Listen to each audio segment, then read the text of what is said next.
Olá, senhoras e senhores. Primeiramente, quero desejar a todos uma ótima tarde e me apresentar. Prazer. Eu sou mais conhecido como Deus Saturno, mais conhecido como Senhor do Tempo, Senhor da Disciplina, Senhor da Sabedoria, Senhor do Contrato, Senhor da Aliança, Senhor do Acordo, Senhor da Fertilidade, certo? E hoje eu quero também dizer e me adiantar em dizer que os deuses não existem. Nenhum Deus existe, que os deuses são apenas projeção da nossa imaginação. Então os deuses, eles só existem na nossa imaginação, são os nossos amigos imaginários, e ele não tem ação concreta, autônoma na realidade, né? A não ser que você faça alguma coisa em nome dele, por ele, né? Pelo seu amigo imaginário chamado Deus, qual você acredita, qual você criou na sua cabeça, na sua imaginação, certo?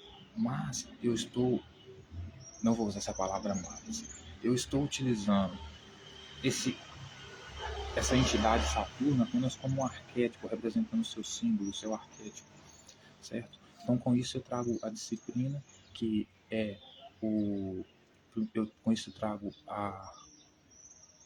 o Senhor do Tempo, com o propósito de convidar, senhoras e senhores, a fazer uma viagem no tempo, porque vamos lidar com a Bíblia agora. Então, para que podemos compreender, né, o que o autor dos textos bíblicos quis dizer, eu te convido a fazer uma leitura dos textos, que eu chamo de viagem no tempo, né? E Senhor da Disciplina, por quê? Porque eu quero utilizar métodos científicos aqui para poder fazer essa leitura, essa análise e reflexão dos textos bíblicos. Então, eu quero analisar o objeto diretamente, dispensar, a princípio, as interpretações de terceiros, certo? E lembrando que estamos completamente comprometidos com a verdade, com a lealdade e com a honestidade, com o propósito e objetivo de procurar entender o que o autor quis dizer. E com isso você só consegue com a disciplina, né? E Senhor do acordo, do contrato, porque eu vim hoje simbolizando de vermelho também, né? A cor favorita nossa do nosso governo mundial, nossa nova ordem mundial, certo? Que basicamente Rússia, China e Brasil estão envolvidos. Então, nosso socialismo tecnocrata mundial. E a nossa cor vermelha representa o socialismo, a distribuição de bens, né, e de riquezas para todos os povos, a igualdade, né?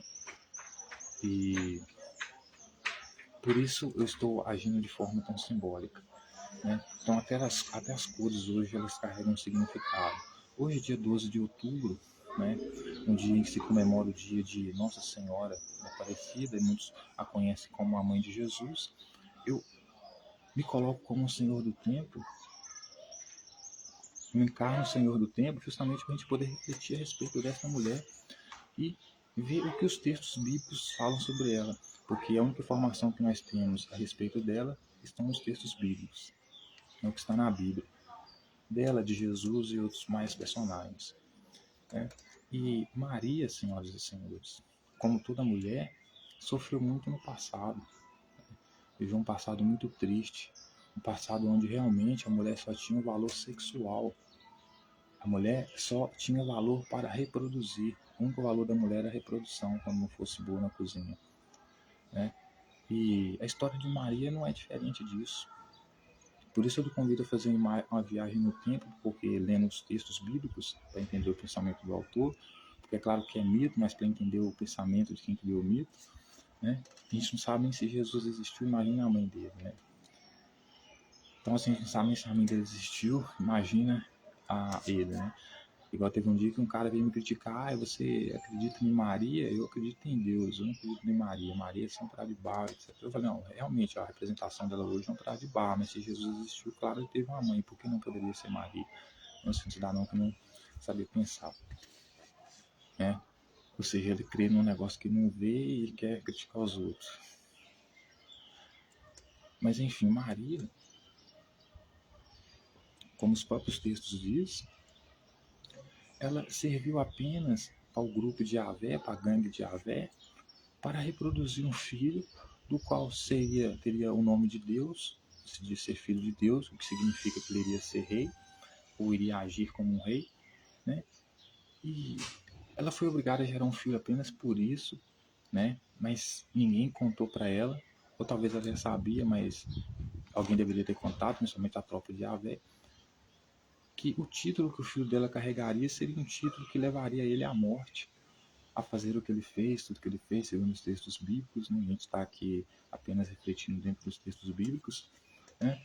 Então, assim, o fato dele querer ser filho de Deus, se andar como filho de Deus, como rei, ele se colocava uma autoridade como uma autoridade legítima que ele não era, lutando contra outras autoridades sem poder nenhum, porque não tinha poder nenhum para lutar contra as autoridades que Roma tinha colocado em Jerusalém, etc. e tal, que agora estava servindo Roma.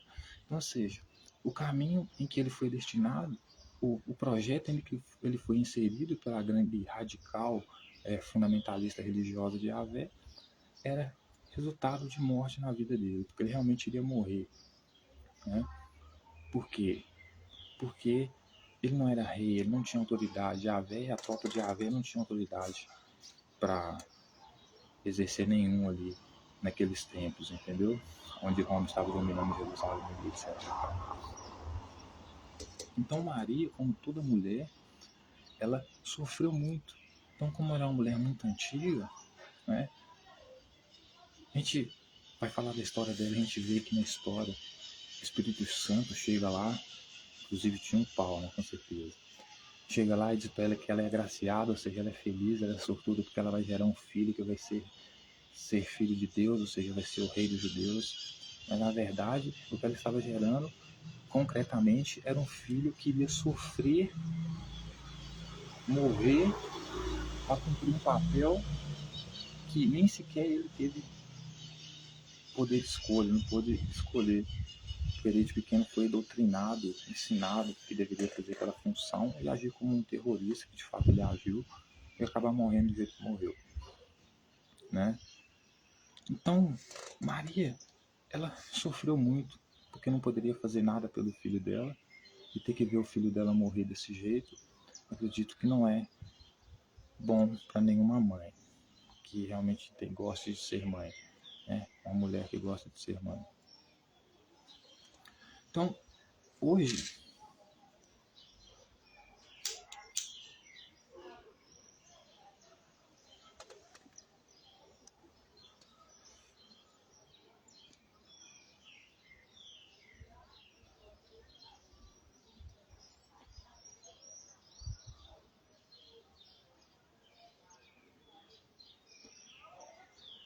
fumo meu cigarro com muita tranquilidade para me dar uma relaxada aqui,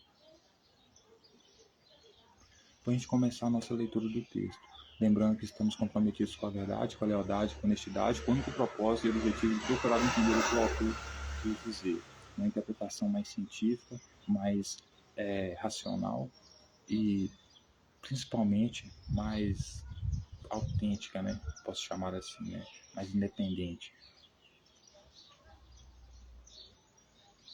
Vamos por nós mesmos ler os textos bíblicos. Lembrando que para mim as mulheres são deuses, sempre foram deuses. Sinto muito pela forma como foram tratadas no passado e ainda continuam sendo tratadas. E se eu tivesse todo o poder nas mãos, eu mudava isso. As mulheres estavam nos lugares de poder, nos melhores lugares, nos melhores assentos, nas melhores posições, e não estaria essa merda que está hoje, né? Mas enfim, vamos lá para os textos bíblicos. Vamos para o Evangelho de Marcos, então, a partir do capítulo 2, do versículo 15, que é onde Jesus vai comer com pecadores. Então, Marcos aqui vai. A gente já sabe que o pecador aqui é aquele que não segue a lei de Moisés, que descumpre a lei de Moisés, mas vamos ver o que Marcos vai falar a respeito do comer com pecadores aqui. Aí, olha só. Achando-se Jesus à mesa na casa de Levi, estavam juntamente com ele os seus discípulos, muitos publicanos e pecadores, porque estes eram em grande número e também o seguiam. Então as pessoas que seguiam Jesus, que estavam seguindo Jesus, fora os seus discípulos, eram publicanos e pecadores. Tá? Aí a gente vai lembrar que Jesus dizia que no reino dele, em outros evangelhos, pecadores, por exemplo, não estariam no reino dos céus, né, no reino que ele estabelecer. Mas vamos lá. Porque esse texto aqui é utilizado para dizer que Jesus era a favor dos pecadores. Mas não era que Jesus era a favor dos pecadores. Jesus sentou com o pecador apenas para convencer ele, naquele momento específico ali, a seguir ele. Mas quando ele tivesse estabelecido o reino dele, o pecador ia ser chutado. Por isso você tinha que nascer de novo para estar no reino dele. Mas enfim, aí olha só. Os escribas dos fariseus, vendo-o comer em companhia dos pecadores e publicanos, perguntavam aos discípulos dele: por que come e bebe ele com os publicanos e pecadores? Tendo Jesus ouvido isto, respondeu-lhes: os sãos não precisam de médico, e sim os doentes. Não vim chamar os justos, e sim os pecadores. Então, estavam lá os escribas. Os escribas eram os caras que orientavam intelectualmente, digamos assim, os fariseus, né? Eles vendo Jesus comer na companhia dos pecadores e dos publicanos, perguntavam aos discípulos por que ele comia e bebia com os pecadores e com os publicanos, né? Porque ele estava sendo provavelmente incoerente com as atitudes dele.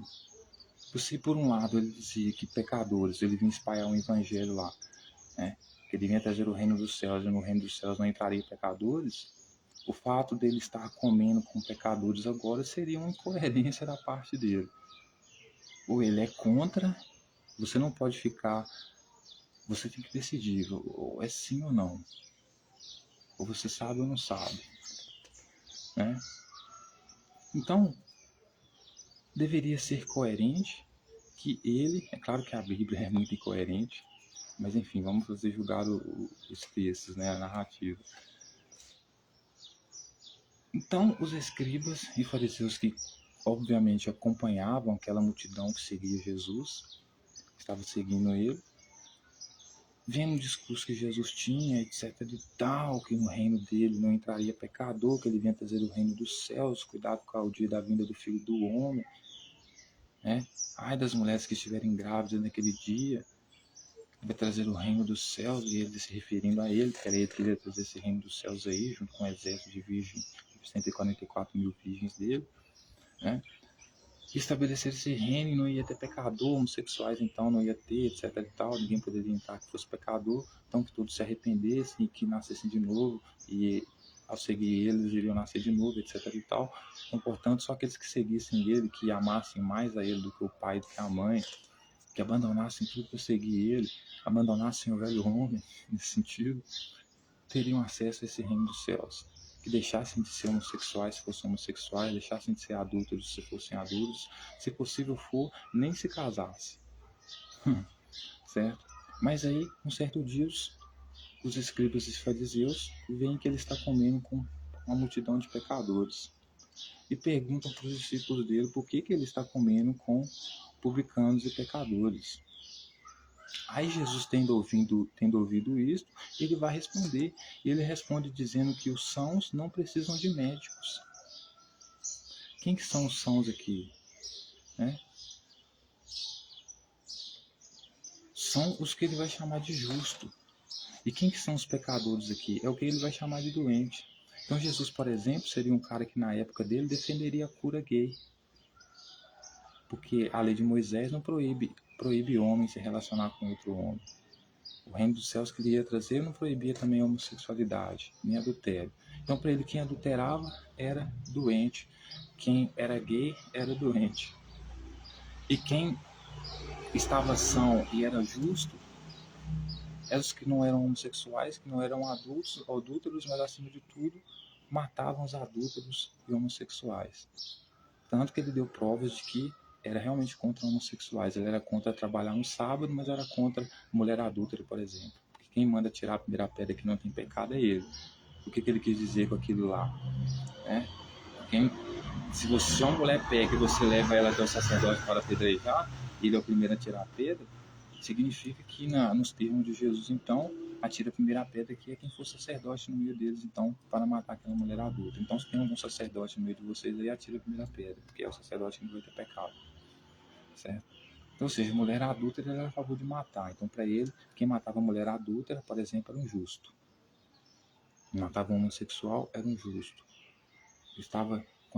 Era saudável. E quem era homossexual e quem era mulher adulta, então era doente.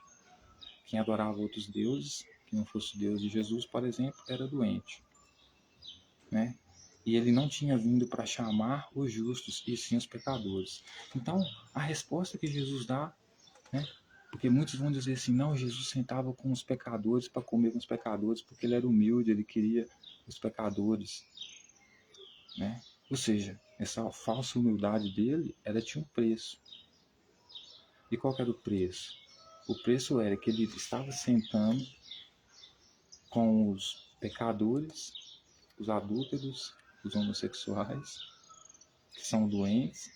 Ele veio para curar eles, né, como se isso fosse uma doença. Porque os justos, eles não precisavam de cura, porque eles não estavam doentes, e sim os pecadores que estavam doentes. Então, ou seja, ele não se sentou para almoçar com aquelas pessoas, porque se fosse uma lição de humildade mesmo, ele teria dito, né? Não, eu estou sentando aqui para almoçar com essas pessoas aqui porque eu não tenho nada contra pecador, etc e tal. Sento para comer com um homossexual, sento para comer com uma mulher adulta, era de boa. Mas na resposta dele, o que ele quis dizer é o seguinte: eu não estou sentando com os pecadores porque eu concordo deles serem pecadores. Eu estou sentando com esses pecadores aqui porque eu vou curá-los, porque eles são doentes. Então por isso eu estou almoçando com eles. Eu estou almoçando com eles porque eles são pecadores, eles são doentes, eu vou curá-los, eu vou transformá-los, vou voltar uma lei de cura gay desses pecadores. Depois que eles começarem a me seguir, né, vão deixar de ser homossexuais, mulheres adúlteras, etc.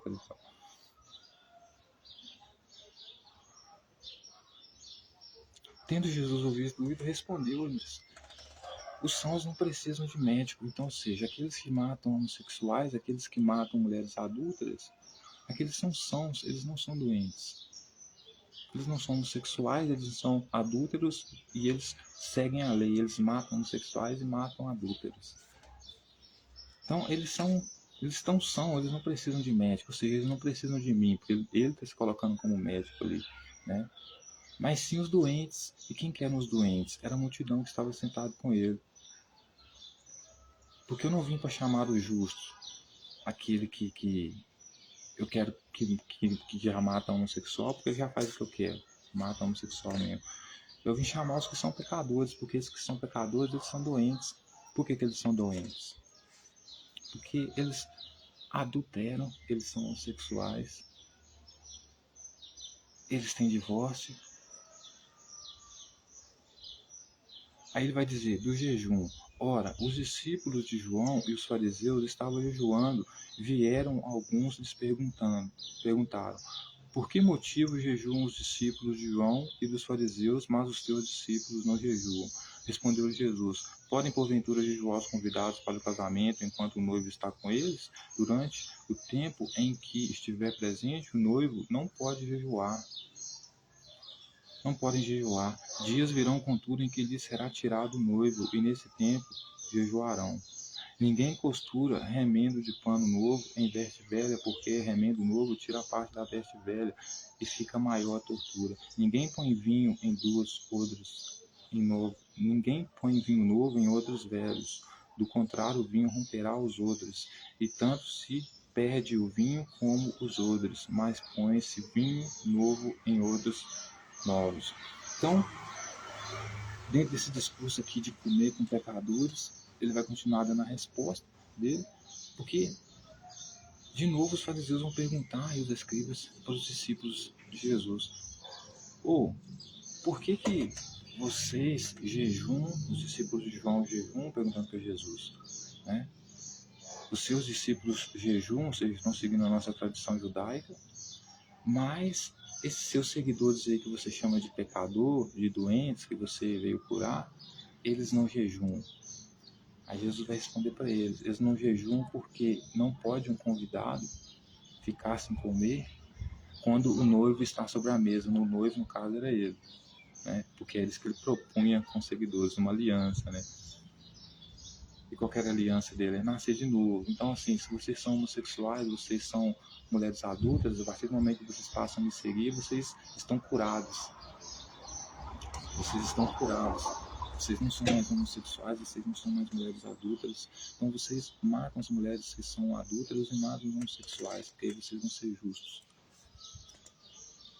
Então ele vai dizer, esse pessoal que está formando aliança com eles, eles têm que comer naquele momento sem fazer jejum, porque vai chegar a hora em que ele vai perder, eles vão perder o noivo, ou seja, ele vai perder Jesus, porque ele vai ser morto, etc, etc. Então eles não podem fazer jejum naquele momento porque eles têm que comer enquanto podem, porque depois que ele for morto, aí sim eles vão ter que começar a jejuar. Né? Ou seja, então Jesus não se sentava com pecadores porque ele era humilde e queria se sentar com pecadores e não se importavam das pessoas ser homossexuais ou seja, ser mulher adultas. O plano dele era estratégico e político, ele se sentava com pecadores para convencer aqueles pecadores que eles eram doentes, precisavam de médico e ele era um médico, né? A seguir ele. Por quê? Porque ele iria fazer com que eles nascessem de novo.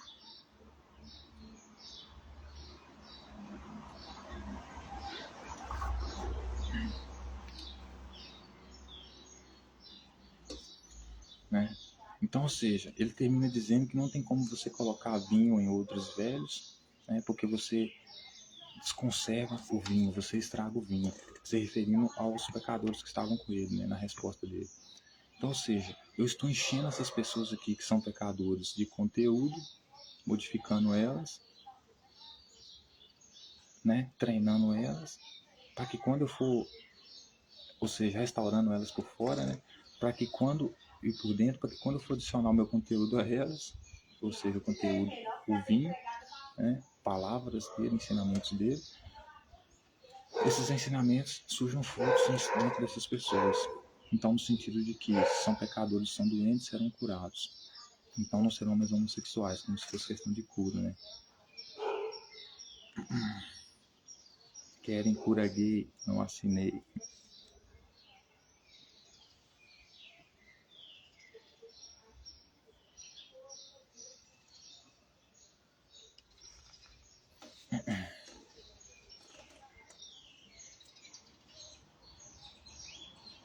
Certo, senhoras e senhores?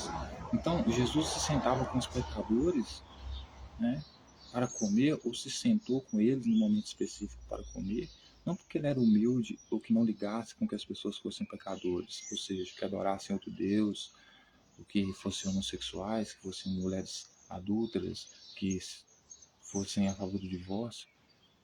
Ele não sentou com essas pessoas porque essas são as pecadoras, né?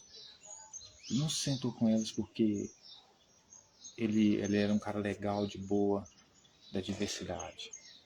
Né? Ele se sentou com elas porque ele queria convertê-las, chamava elas de doente e ele era o médico, portanto ele ia curá-las, transformá-las, modificá-las, torná-las igual a ele, uma cópia dele. Então, o fato dele se sentar com pecadores, com pessoas diferentes dele, entre aspas aqui, não quer dizer lição de humildade nenhuma aqui. É uma questão de manipulação política, né? Tinha uma tropa de pessoas que estavam seguindo ele, né? E ele se dizia um cara contra pecador. Então, num certo momento, né? Porque ele mesmo dizia que no reino dele não entraria pecadores, não entraria pecado, né? Então, ao mesmo tempo, os que acompanhavam a caminhada dele, dos escribas e fariseus, começaram a ver coerência no comportamento dele. Porque como ele disse, como que ele pode, né, ser contra pecador, dizer que ele está pregando o reino dos céus aí que não entra pecador, etc e tal, e ao mesmo tempo está comendo com os pecadores aqui. Então pergunto isso para os discípulos dele, né?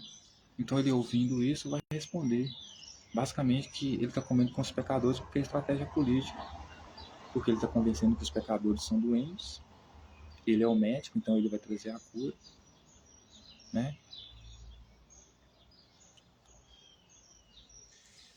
E não sentando para almoçar com essas pessoas porque ele é um cara legal, bacana, da diversidade, vou sentar com esse pessoal aqui sem tentar manipular o pessoal, né?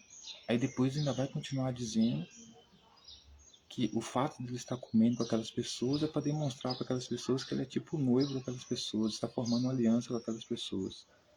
Então elas têm que quebrar o jejum agora, naquele momento, para comer junto com ele, porque ele vai morrer sendo o líder delas, sendo o noivo delas, né? Porque na lei de Moisés quem manda é o homem, por isso ele é noivo, né? Mas que quando ele morrer, certamente ele morrerá, né? O conteúdo que ele passou, né? Ou seja, ele é o vinho, o conteúdo dele é o vinho, esteja colocado em reservatório de vinho, né? Odres, que estejam em perfeita condição, no caso, o corpo dessas pessoas, né?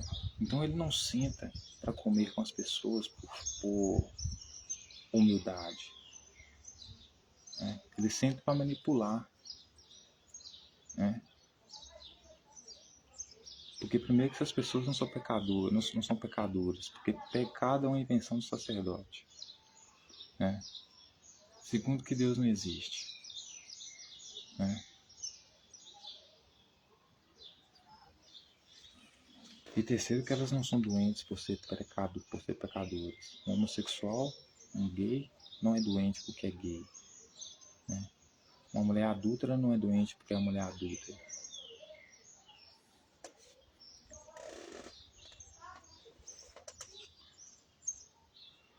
Aí, olha só,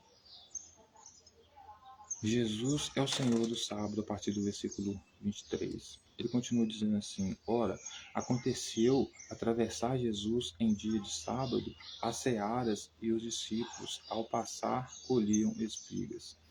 Advertindo-nos os fariseus, vê por que fazem o que não é lícito aos sábados? Mas lhe respondeu: nunca leste o que fez Davi quando se viu em necessidade e teve fome, e os seus companheiros, como saqueou na casa de Deus no tempo do sumo sacerdote Abiatar, e comeu os pães da proposição, os quais não é lícito comer, não só aos sacerdotes, e deu também aos que estavam com ele, e acrescentou: o sábado foi estabelecido por causa do homem, e não o homem por causa do sábado, de sorte que o Filho do Homem é o Senhor também do sábado. Então você percebe a narrativa dele, o que o autor está querendo dizer aqui. Ele realmente se acha rei, porque ele se compara, inclusive, a quem? A o rei Davi, que de fato era rei, né?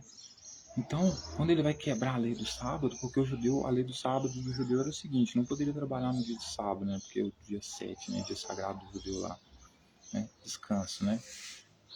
Então, assim, você trabalhava durante a semana e acumulava comida para justamente guardar o sábado. Fazia parte da lei das pessoas ali naquela época, né? Então, você tinha o hábito de compartilhar, né? De dar comida, né? Uns aos outros, né?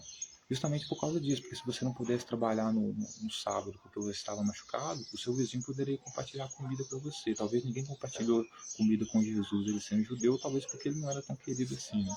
Então precisava quebrar a lei para trabalhar no sábado. Não tinha ninguém para ajudá-lo. Mas enfim. Mas o problema aqui, eu não vim julgar aqui o fato dele quebrar uma lei para comer. Porque qualquer pessoa faz isso, quebrar a lei para comer, né? O que eu estou querendo dizer é que a todo momento ele é acusado de ser rei dos judeus, se colocar como rei dos judeus. E na narrativa de Marcos, me parece que é isso que ele está fazendo, porque ele se compara ao rei, né, Davi, que come no dia de sábado, que quebra uma lei no dia de sábado, comendo um pão que era, né, um pão que ele não poderia comer, que não era lícito para ele comer. Mas o Jesus, ele não é rei de fato. Ele pode se dizer rei, mas ele não é rei de fato, ele não tem um exército, por isso ele não ganhou a vida, né? Então, para se colocar como autoridade dos judeus e quebrar o sábado, a lei do sábado, ele pode até dizer que quebrou a lei, mas como um cidadão comum. Mas não dizer que está quebrando a lei porque ele é como se fosse o rei Davi, um rei. né? Então, advertiram os fariseus: vê por que fazem o que não é lícito aos sábados? Mas ele respondeu: nunca leste que Davi, quando se viu em necessidade, teve fome e os seus companheiros? Aí ele vai dizer que Davi, como saqueou a casa de Deus, ele vai dizer que Davi roubou o templo, né? No tempo do sumo sacerdote, Abiatar, e comeu os pães da proposição, nos quais não era lícito comer. Não só os sacerdotes, também deu aos que estavam com ele, né? Então ele está se comparando a um episódio que o rei Davi passou, onde o rei Davi, sendo rei, de verdade, tinha poder de rei, né? O que aconteceu? Ele, num momento de crise de fome, ele deu comida para os seus, quebrando a lei, dando comida para os seus ali companheiros, né?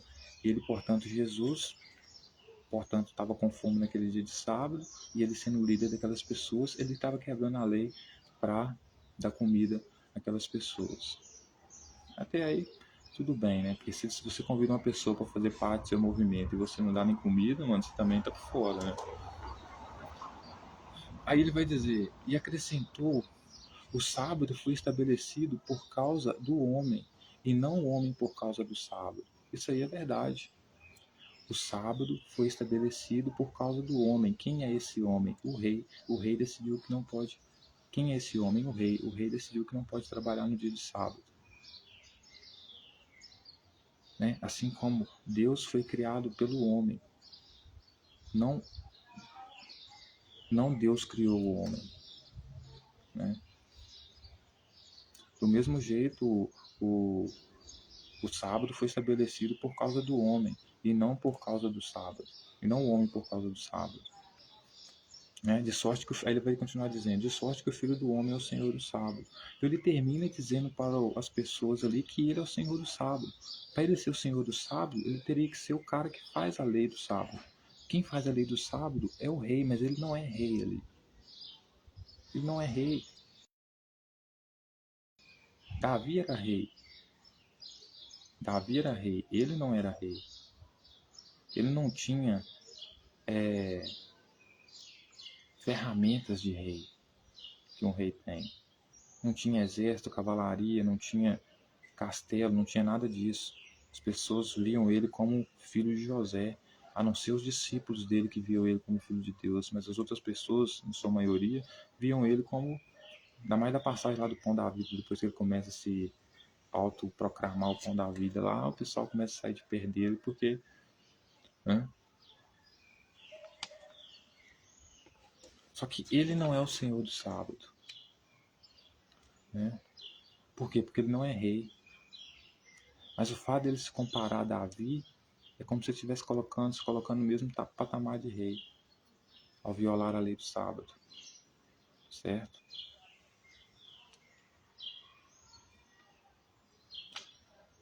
Aí, a partir do capítulo 3, vai continuar dizendo assim: o homem da mão ressequida. De novo entrou Jesus na sinagoga, e estava ali um homem que tinha ressequida uma das mãos. E estavam observando a Jesus para ver se curaria em dia de sábado, a fim de o acusarem. Disse Jesus ao homem da mão enriquecida: vem para o meio. Então lhes perguntou: é lícito nos sábados fazer bem ou mal, salvar a vida ou tirá-la? Mas eles ficaram em silêncio, olhando-os em redor, indignado e condoido com a sua dureza dos seus corações. Disse ao homem: estende a tua mão. Estendeu a mão e lhe foi restaurada. Retirando-se os fariseus, conspiravam logo com os herodianos contra ele, em como lhe tirariam a vida. Né? Então Jesus, mais uma vez, ele vai entrar na sinagoga, né? E vai ter um homem lá com a mão seca, a mão ressequida, né? Uma mão seca, mas eu acho que como é que eu posso dizer, né? Essa expressão aqui é como se ele quisesse dizer um cara da mão fechada, da mão dura, ou como é que eu posso dizer, mão fechada, ou mão leve. É como se você quisesse dizer um cara que passa a mão, entendeu? Dentro da sinagoga ali, rouba alguma coisa, nesse sentido. Por quê? Porque ele curava, né? Então, no contexto da cura dele, não era uma cura absurda, né? Por exemplo, o cego, por exemplo, era a pessoa que não enxergava ele como rei, então ela era cega. Aí ela voltava a enxergar, aí é porque ela começou a ver ele como cego, como rei, entendeu? É cura nesse sentido. Não é nada do cara nasceu com a vista vendo tudo escuro e por causa dele começou a enxergar, nada a ver com isso, entendeu? Por quê? Ele considerava as pessoas que não amavam ele, que não seguiam ele, pessoas doentes, portanto pecadores. Então, a partir do momento que você segue ele, você ama ele, você se torna uma pessoa curada, certo? Então, vai dizer que tinha um homem com a mão ressequida lá dentro. Estavam observando Jesus para ver se curaria em dia de sábado, a fim de o acusarem, né? Então, a cura aqui era o fato de Jesus converter as pessoas a seguirem ele, né? Então, os fariseus queriam ver se ele ia quebrar a lei do sábado, né? Em convencer pessoas a seguirem ele, né? Por isso, trazer a cura nesse sentido, né? E disse ao homem da mão que estava com problema na mão lá para ir no meio das outras pessoas e perguntou para ele se era lícito nos sábados fazer bem ou fazer mal. Mas aí, veja bem, como assim fazer bem e fazer mal, né? Depende do ponto de vista de quem está vendo, né?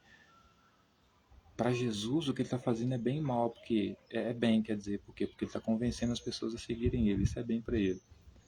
Mas para as autoridades legítimas é mal. Por quê? Porque o que ele está fazendo é mal, por quê? Porque ele não é autoridade nenhuma ali. Como pode convencer as pessoas a seguirem ele, a fazer o que ele quer, né?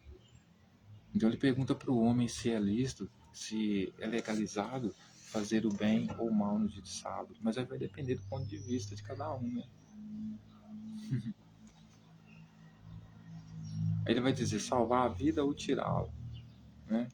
Mas eles ficaram em silêncio. Mas por que eles ficaram em silêncio, né, pessoal?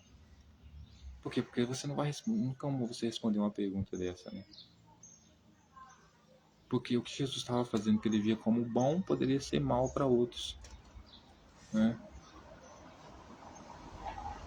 Olhando em redor, indignado, né, com a dureza do coração, disse ao homem: estende a tua mão. Estendeu a mão e foi restaurado. Retirando-se os fariseus, conspiravam logo com os herodianos contra ele, como lhe tirariam a vida. O pessoal começou a tramar ali formas de tirar a vida de Jesus, porque ninguém aguentava mais ele. Jesus se retira à cura de muitos à beira-mar. Aí olha só que interessante. Retirou-se Jesus com seus discípulos para os lados do mar. Seguia-o da Galiléia uma grande multidão, também da Judéia, de Jerusalém, da Idumeia e da além do Jordão e dos arredores de Tiro e de Sidom, uma grande multidão, sabendo quantas coisas Jesus fazia, veio ter com ele. Então, uma grande multidão, né, ficou sabendo que Jesus estava convertendo pessoas a seguirem ele, curando cegos, ou seja, pessoas que não enxergavam ele como rei, agora passavam a ver ele como rei, né? Homossexuais, então, que começaram a seguir ele, começaram a ser a favor da cura gay, como se fossem curados, passaram a seguir ele. Todo mundo ficou sabendo dessas notícias, então resolveu uma multidão ir ter com ele.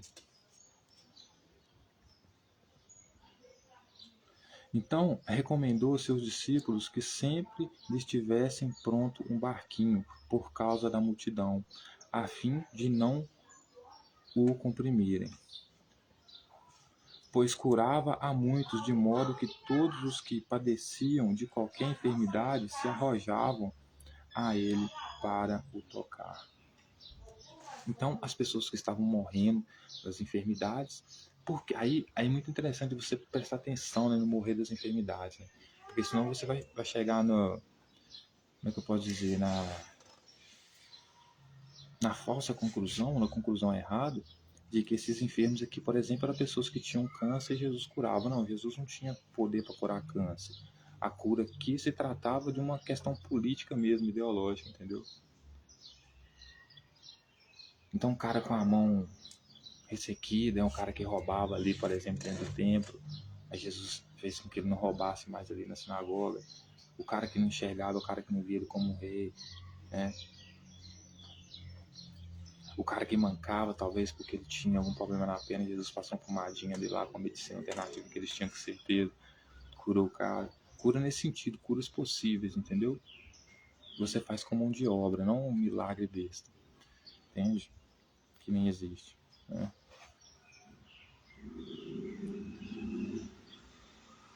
Então ele pede para os discípulos dele prepararem um barquinho para ele, porque ele percebe que a multidão está vindo para perto dele, né? E ele não quer que a multidão o cerque, né? Porque ele estava curando a muitos, ou seja, ele estava convertendo a muitos, né? Nesse sentido, de modo que todos que padeciam de qualquer enfermidade, ou seja, porque padeciam, morriam de enfermidade. Enfermidade aqui é o cara que era homossexual, por exemplo, então ele morria da enfermidade de ser homossexual porque ele era morto por alguém, apedrejado. Então ele fica sabendo que Jesus é a cura, se seguir Jesus ele deixa de ser homossexual, mal ele sabe que não existe cura gay, que a cura gay de Jesus é uma porrada nele, né? Aí então ele procura Jesus então, porque essa enfermidade dele tá matando ele. A mulher que é adulta também, que é enferma para Jesus, é doente, porque ela é pecadora, né? Porque pecador para Jesus aqui é o doente também é o pecador, ou seja, pecado e doença são as mesmas coisas, né? Porque o fato de você pecar é uma doença, tipo isso, mano. Por isso você se torna um leproso para ele, né? Nesse sentido, pecador. Né? Então começou aí um monte de homossexual lá, a fim de tocar em Jesus, né? Ou sei lá, ser tocado por ele. Mas tocar em Jesus para ver se deixa de ser homossexual, ver se deixa de ser mulher adulta, ver se para de adorar outros deuses, etc. Né? Aí ele vai dizer, olha só que interessante, versículo 11: também os espíritos imundos, quando o viam, prostravam-se diante deles e exclamavam: Tu és o Filho de Deus. Mas Jesus lhes advertia severamente que não os expusessem à publicidade. Agora, quem que eram esses demônios que Jesus, que Marcos está dizendo aqui, né? Que, que estavam correndo atrás dele, querendo tocar ele, né? Quando o viam. Ele vai dizer que tinha uma multidão que queria tocar em Jesus, ou seja, queria estar perto de Jesus para ver se era curado da sua homossexualidade, que não existe isso, né? Cura de homossexualidade, da sua infidelidade, né? Da sua adoração a outros deuses, né? Essa multidão que achava que isso era errado, porque era oprimida por quem falava para ela que isso era errado, resolveu correr atrás de Jesus para ver se Jesus curava ela então dessa doença que não existe, né? E dentro dessas pessoas, né, tinha os que Jesus considerava espíritos imundos. Olha, ele considerava esses espíritos imundos. E esses espíritos imundos também corriam para tocar ele quando o viam e se prostravam diante dele e exclamavam, ou seja, afirmavam que ele era o Filho de Deus.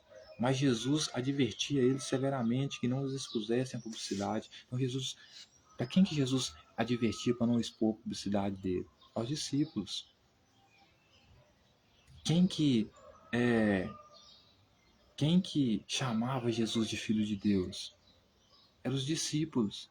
Os discípulos e também o sumo sacerdote no final lá que vai acusar ele de ser filho de Deus lá, né?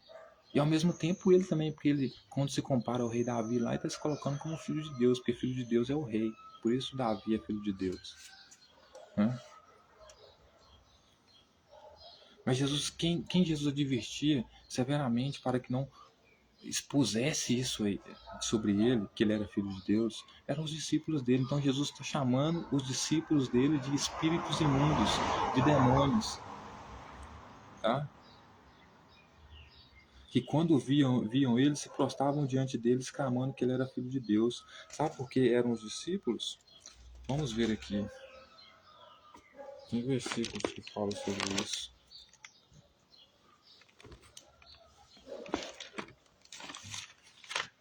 Acho que está aqui em Marcos mesmo.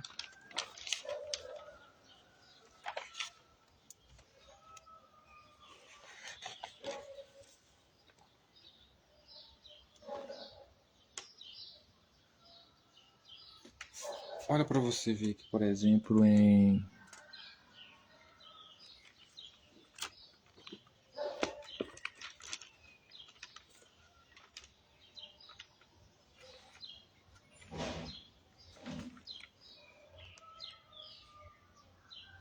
quando ele tem a tempestade no barco com os discípulos, tá? A primeira, depois Jesus anda sobre o mar lá, etc e tal, no versículo 33 lá do capítulo 14 de Mateus, olha só o que ele diz, e os que estavam no barco o adoraram, dizendo, verdadeiramente és o Filho de Deus. Então, quem chamava Jesus de Filho de Deus eram os discípulos, certo?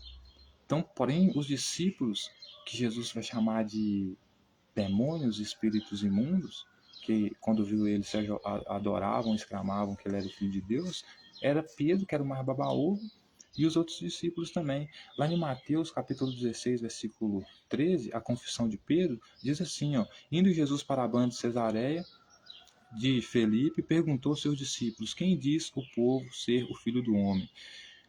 Eles responderam, uns dizem João Batista, outros Elias, e outros Jeremias, outros alguns dos profetas. Mas vós, continuou ele, quem dizeis que eu sou? Respondendo Simão Pedro, disse, tu és o Cristo, Filho de Deus vivo. Então, ou seja, quem afirmava o tempo todo que Jesus era o Filho de Deus eram os próprios discípulos dele. O que mais se prostrava e babava ovo dele era Pedro, que dizia que inclusive ia morrer por ele e que Jesus ia negar, e ele negou mesmo. Fez o galo cantar na madrugada, que a PM vem te pegar, entendeu? A Federal também, a FBI também, a CIA também. Então, senhoras e senhores, quem clamava, né? Quem advertia severamente os discípulos para não dizerem para os outros que ele era filho de Deus, era Jesus. Quer dizer, quem Jesus clamava e pedia severamente para não dizer, não tornar público que ele era filho de Deus, eram os discípulos. Como está aqui no texto, então, a confissão de Pedro, indo Jesus para as bandas de Cesareia, de Felipe, perguntou aos seus discípulos, quem diz o povo ser o filho do homem? Ou seja, ele pergunta, o que o povo está dizendo sobre mim aí, Pedro? Querendo saber o que o povo pensava sobre ele. Aí Pedro vai falar para ele, e eles responderam, uns dizem que você é João, outros dizem que você é João Batista, outros dizem que você é profeta, outros dizem que você é Jeremias. Jesus vai e pergunta para eles, e vocês, o que vocês acham que eu sou? Jesus pergunta para ele, o que vocês acham que eu sou? Eles vão e falam para Jesus, né? Mas vós, continuou ele, quem dizes que eu sou? Respondendo Simão Pedro, disse, tu és o Cristo, o Filho de Deus vivo. Então, o demônio aqui, imundo, que se prostrava diante de Jesus para adorá-lo, dizendo que, exclamando, afirmando que ele era o Filho de Deus, era João, né? E os outros discípulos também, né? Que era o que ele pedia para eles não falarem para os outros que ele era filho de Deus, né? Justamente por quê? Porque falar que é filho de Deus é falar que é rei dos judeus. E ele não era rei, falar que era rei dos judeus ele ia provocar as autoridades, né? Etc.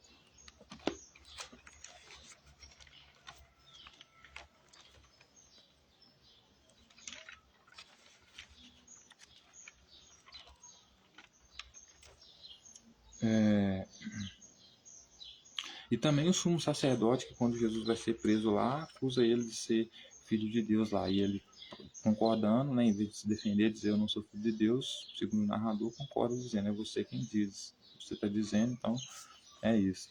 Ou seja, não dá declarações de quem quer se defender de alguma acusação, né?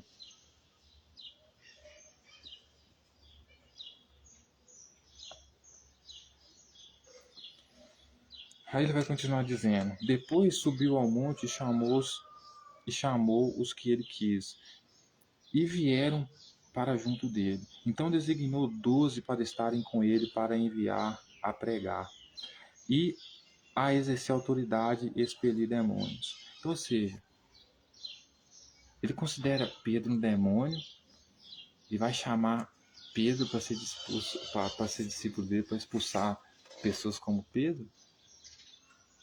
Não faz sentido isso, né? Para você ver como a Bíblia é cheia de contradição, né? Então o texto vai dizer que depois ele subiu ao monte, né? Chamou os 12 lá que ele queria coroar como discípulo dele, né? E designou os 12 para com eles, designou os 12 para estarem com ele, para os enviar a pregar. Então eles iam ser enviados por Jesus a pregar o evangelho, a vinda do Filho do Homem, no caso de Jesus, trazendo o reino dos céus, o massacre, né? Colocar filho contra pai, mãe contra mãe, né? Quem não amasse ele mais do que o pai e a mãe não era digno dele.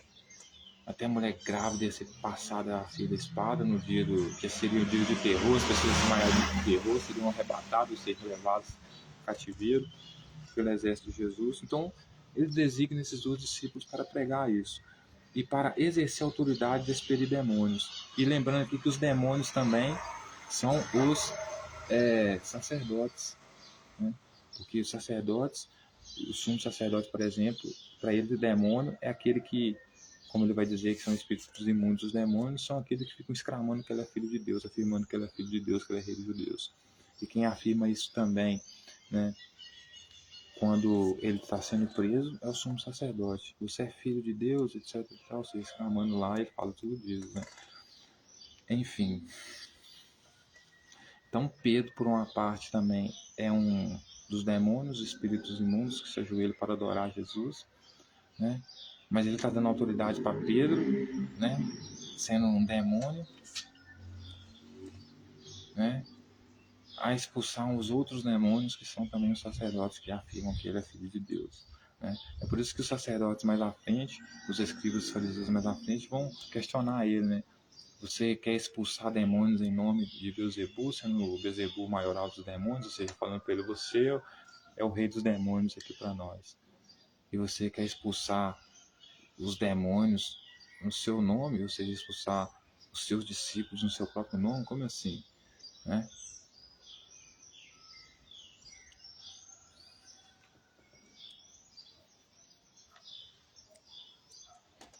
Eis os 12 que designou Simão, a quem acrescentou o nome Pedro, Tiago, filho de Zebedeu, João, seu irmão, os quais deu o nome de Boanerges, quer dizer, filho do trovão, André, Felipe, Bartolomeu, Mateus, Tomé, Tiago, filho de Alfeu, Tadeu, Simão, Zelote, Judas Iscariotes, que foi também a quem o traiu. Aí vai ter a blasfêmia dos escribas aqui. Então ele foi para casa, não o bastante, a multidão afluiu de novo, de tal modo que nem podiam comer. Ou seja, a multidão afluiu, né? Aquela mesma multidão que estava seguindo Jesus afluiu de novo para ver se encontrava ele, que era a mesma multidão que Jesus multiplicou o pão lá e depois a multidão comeu e procurou Jesus para ver se ele tinha pão de novo. Jesus falou, não, vocês estão me seguindo porque vocês estão querendo comer, vocês têm que seguir porque a minha palavra é melhor do que a comida que eu dou para vocês. Nunca, né? Ou seja, estava engambelando o povo, né? Fazendo com que o povo colocasse a comida que mantinha eles vivos acima, a palavra dele acima da comida, né? Assim, é uma coisa ridícula, né?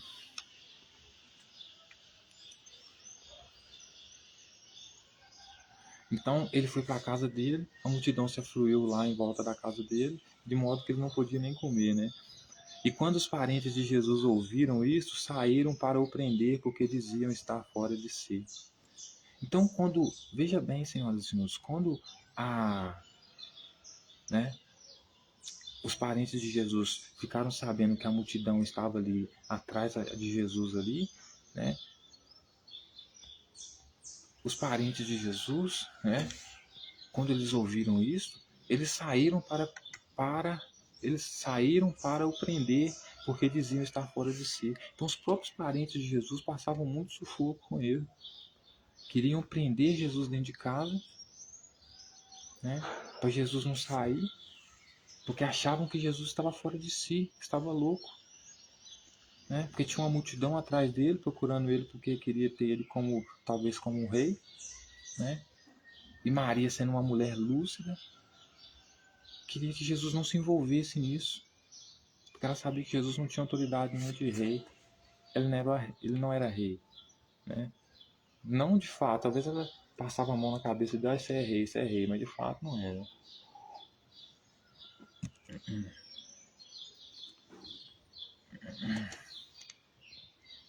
Os escribas que haviam descido de Jerusalém diziam: ele está possesso de Beelzebu, é pelo maioral dos demônios que expele os demônios. E convocando-os, Jesus lhe disse, por meio de parábolas: como pode Satanás expelir a Satanás? Se um reino estiver dividido contra si mesmo, tal reino não pode subsistir. Se uma casa estiver dividida contra si mesma, tal casa não poderá subsistir. Se, pois, Satanás se levantou contra si mesmo e está dividido, não pode subsistir, mas parece. E ninguém pode entrar na casa do valente para roubar-lhe os bens, sem primeiro amarrá-lo, e só então lhe saqueará a casa. Em verdade vos digo, tudo será perdoado aos filhos dos homens, os pecados e as blasfêmias que proferirem. Mas aquele que blasfemar contra o Espírito Santo não tem perdão para sempre, visto que é réu do pecado eterno. Isto porque diziam estar possesso de um espírito imundo. Então, Jesus, vendo que os fariseus estavam dizendo que ele estava expulsando o demônio em nome do maioral dos demônios, ou seja, você está expulsando, porque demônio precisa que é uma coisa ruim. Então, como Jesus entrava nas sinagogas, expulsava todo mundo do templo lá para não vender, nem etc. lá, porque era a casa do pai dele, o pessoal estava basicamente falando para ele assim: você quer que nós adore Yahvé porque você diz que ele é Deus. Só que para nós aqui ele é um demonão, cara. Yahvé para nós aqui é o próprio Satanás. Então você expulsar as pessoas da nossa cidade, aqui, do nosso templo, aqui em nome desse Deus seu aí, certo? É você basicamente estar expulsando um bandido em nome de outro bandido, certo?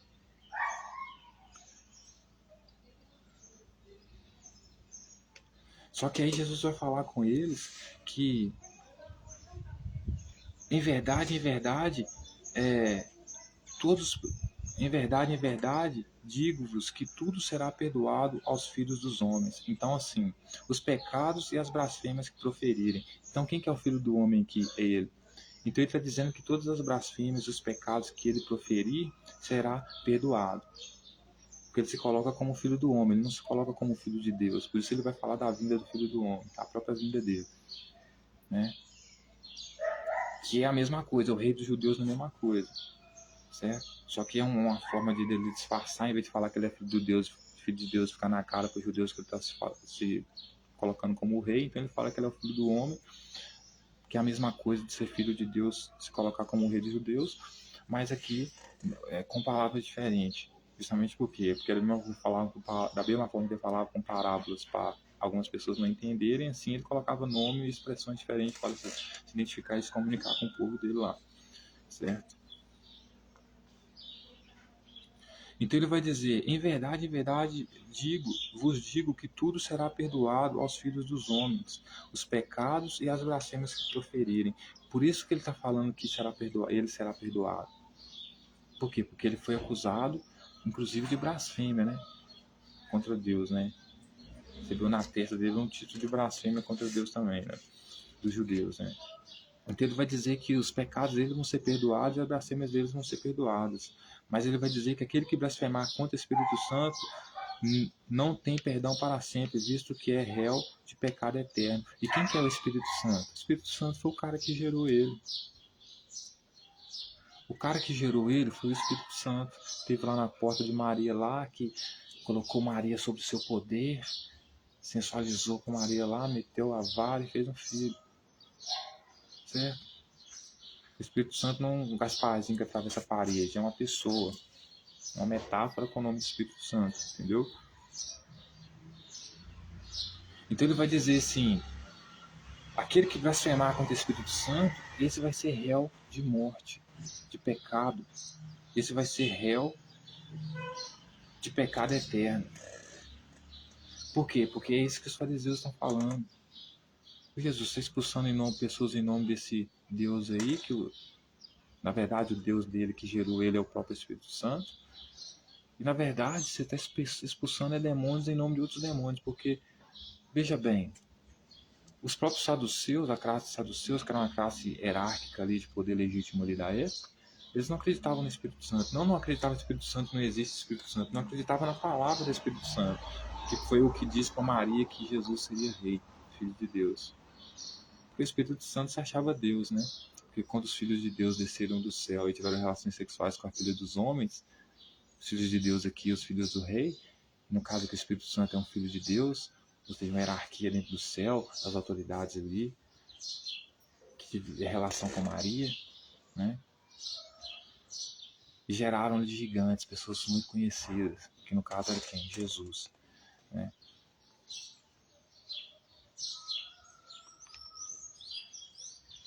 Então, como eles estão... Aí Jesus vai dizer que quem pratica pecado, né, de blasfêmia contra o Espírito Santo é réu de pecado eterno. E ele diz isso, o texto vai dizer, isto porque diziam, está possesso de um espírito imundo. Então, porque o pessoal estava dizendo, os fariseus estavam dizendo que Jesus estava possesso de Beelzebul, de um espírito imundo,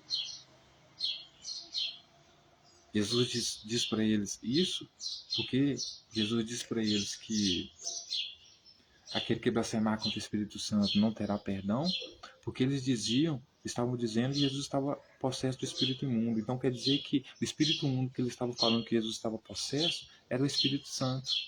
É como se estivesse falando assim: Jesus está possesso do Espírito Santo. O Espírito Santo para nós é um demônio, uma coisa ruim. Então ele está expulsando pessoas,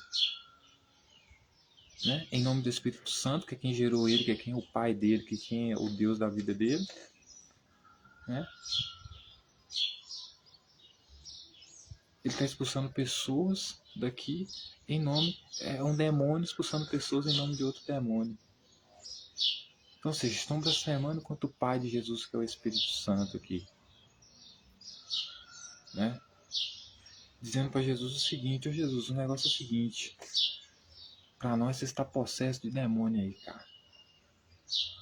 Possesso aí de lavagem cerebral aí,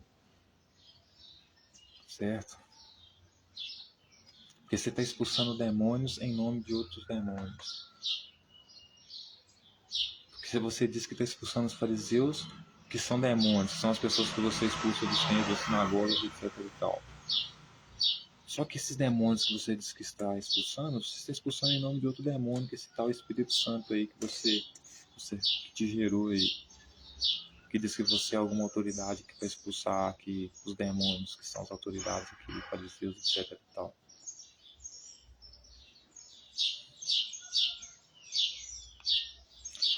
Aí a família de Jesus, para terminar. Nisto chegaram sua mãe e seus irmãos, e tendo ficado do lado de fora, mandaram chamá-lo. Muita gente estava sentada ao redor dele e disseram: olha, tua mãe e teus irmãos e irmãs estão lá fora à tua procura. Então lhes respondeu, dizendo: quem é a minha mãe e meus irmãos? E correndo o olhar pelos que estavam sentados ao redor, disse: eis a minha mãe e meus irmãos. Portanto, qualquer que fizer a vontade de Deus, esse é meu irmão, irmã e mãe.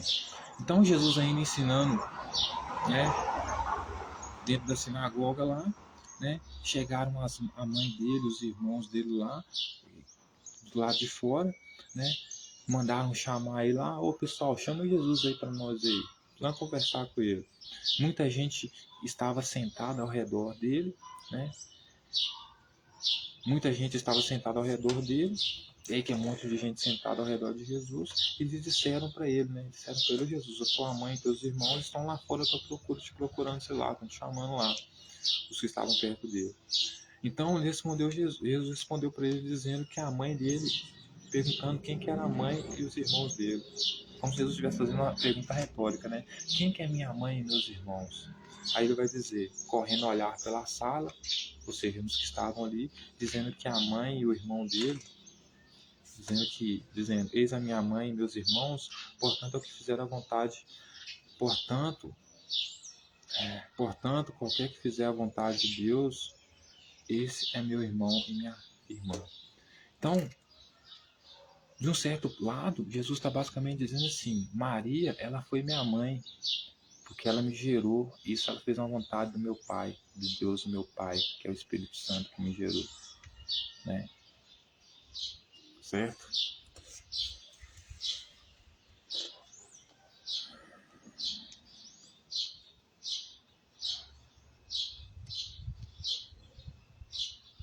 Então, de um lado, a minha mãe fez a vontade. Ele fala, né? É como se estivesse fazendo uma pergunta retórica. Né? Quem é meu pai, minha mãe e meus irmãos? Meu pai, minha mãe e meus irmãos é aquele que faz a vontade de Deus. Então, ele está falando basicamente assim, ó. Olha só, pessoal. Minha família também é aqueles que fazem a vontade de Deus. Quem que é a vontade? O que é a vontade de Deus? A vontade do Pai dele. Quem que é o Pai dele? É o Espírito Santo. Quem que é o Deus na vida dele? Então, é o Espírito Santo. Se chamar de Yahvé também pode, certo? Então, ele basicamente está falando assim: vocês também vão ser minha família, meus irmãos, se vocês fizerem a vontade do meu Pai, que na verdade é fazer a própria vontade dele, né? Porque ele fala em nome do Pai dele, né? E por outro lado também, ele está dizendo que aquela ali é a família dele, porque Maria realmente fez a vontade do pai dele, que aqui é o Espírito Santo. Ela gerou um filho do Espírito Santo. Ela fez a vontade do pai dele, do Deus dele, que é o Espírito Santo também. Por isso que ele fala que é Deus, Pai e Espírito Santo, né? Três em um. O Espírito Santo aqui é o mentiroso da história.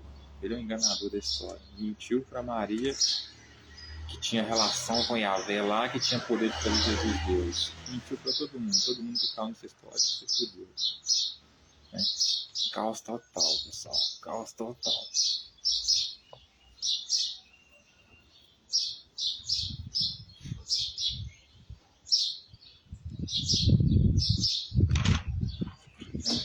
Então ele vai dizer que qualquer que faz a vontade do pai dele, esse é irmão dele, né? Esse é pai dele, esse é mãe dele, né? Então é um convite que ele faz para as pessoas que estão seguindo ele ali. Sigam-me e vocês serão minha família, porque vocês me seguindo estão fazendo a vontade do meu pai, porque aquele que vem a mim é aquele que o meu pai me deu, né? Por outro lado, dizendo que, confirmando que aqueles que estavam do lado de fora eram o pai e a mãe dele, os irmãos deles, que fizeram a vontade do pai dele. Mas ao mesmo tempo, certo? Ao mesmo tempo, estava dizendo, né, que Jesus, ao mesmo tempo ele estava dizendo que aquelas pessoas que estavam do lado de fora, que era o pai, a mãe e irmão dele, não era o pai, a mãe e irmão dele. Por quê? Porque eles não, naquele certo momento, naquele devido momento específico, eles não estavam fazendo a vontade do Pai. Não estavam fazendo a vontade do Pai de Jesus, que é o Espírito Santo.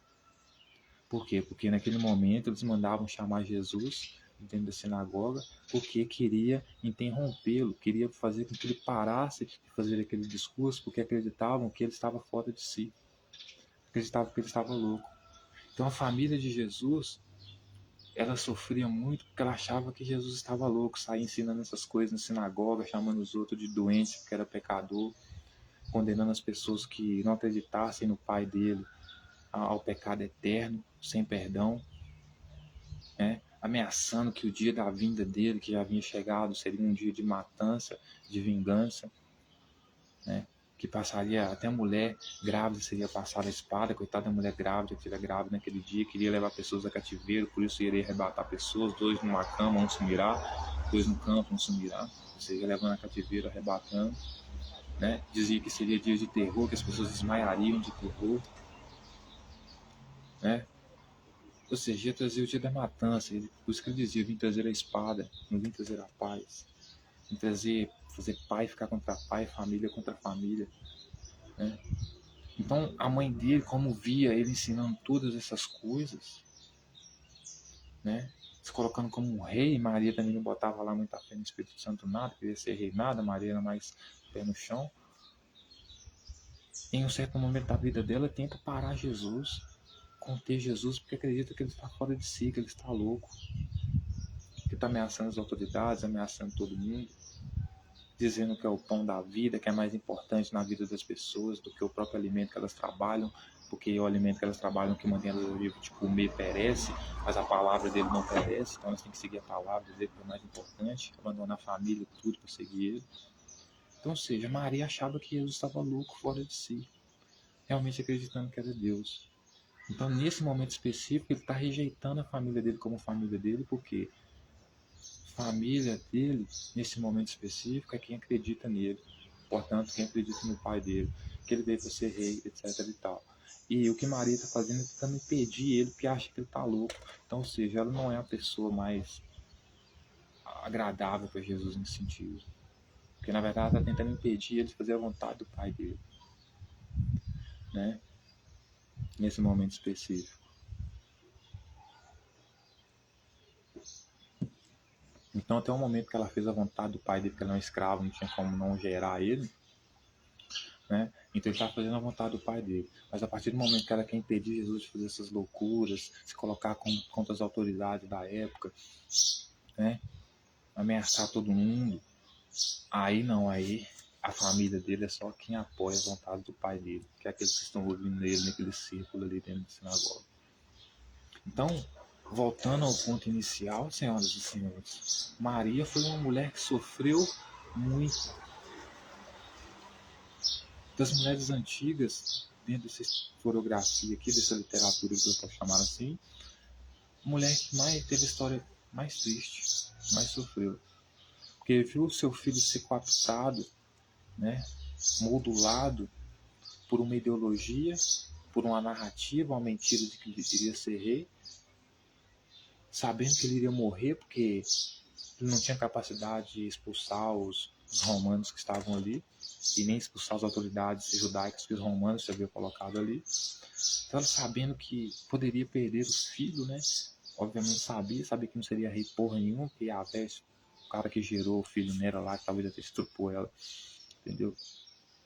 Não tinha condição de colocar Jesus como um rei. Então ela sofreu muito porque ela teve que ver o filho dela se afundar cada vez mais sem poder fazer nada.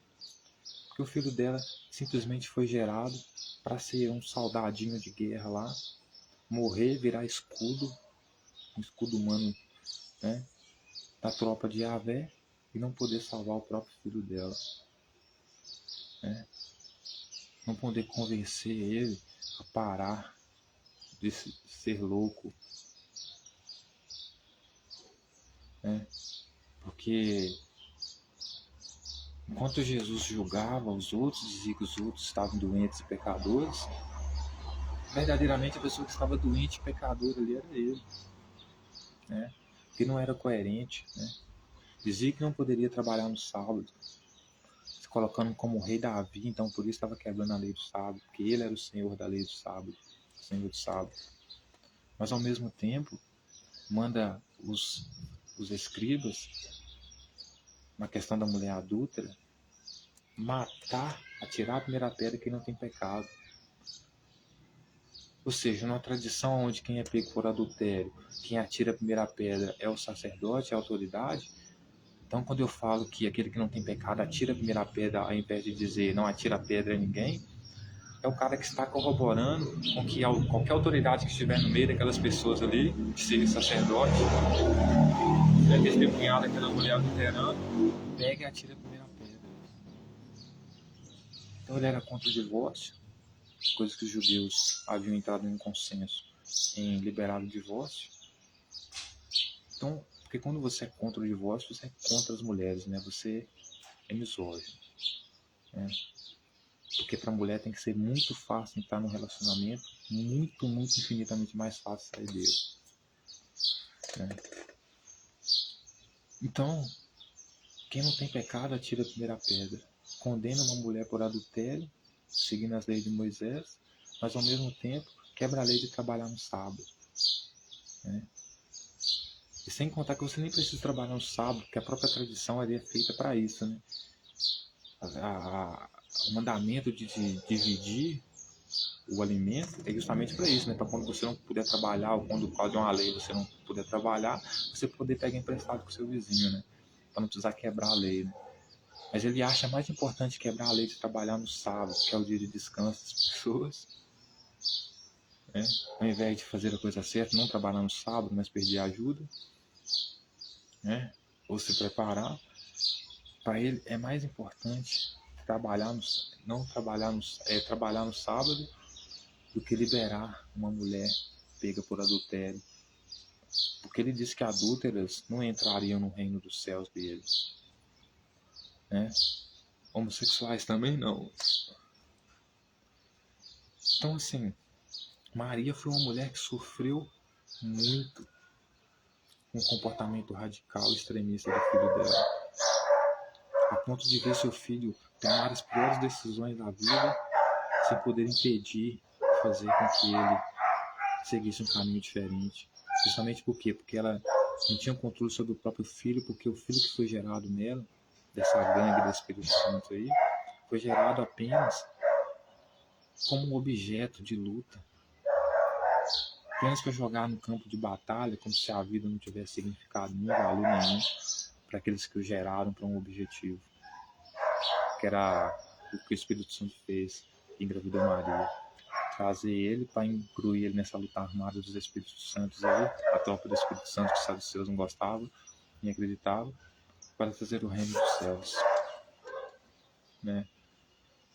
Então, seja, Maria, como toda mulher, sofreu muito, muito, muito, muito mesmo, né? Então, espero que essa reflexão de hoje tenha, né, trago uma luz, né? E termino, senhoras e senhores, dizendo que hoje é um dia muito importante para mim, porque eu amo Maria. Maria, para mim, é uma representação de todas as mulheres. Todas as mulheres deveriam ser tratadas e honradas, amadas, idolatradas como Maria, certo? E no nosso governo mundial, que vai ser a nova aliança, né, o novo contrato, né, a nova ordem mundial, a gente rompe com o patriarcado e as mulheres serão tratadas como deusas, completamente inverso do que era antes. Se antes eram apenas objetos de reprodução, não tinham autoridade, não serviam para nada, não ser para satisfazer o homem, agora eles terão autoridade máxima, mandarão muito. O nosso governo único mundial, tecnocrata socialista, com a nossa união de China, Rússia e Brasil. China com tecnologia, ciências, né?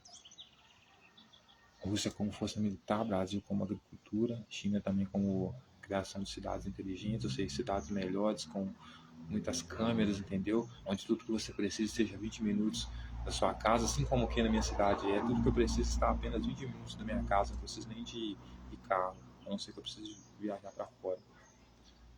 Ou seja, tudo muito organizado, né?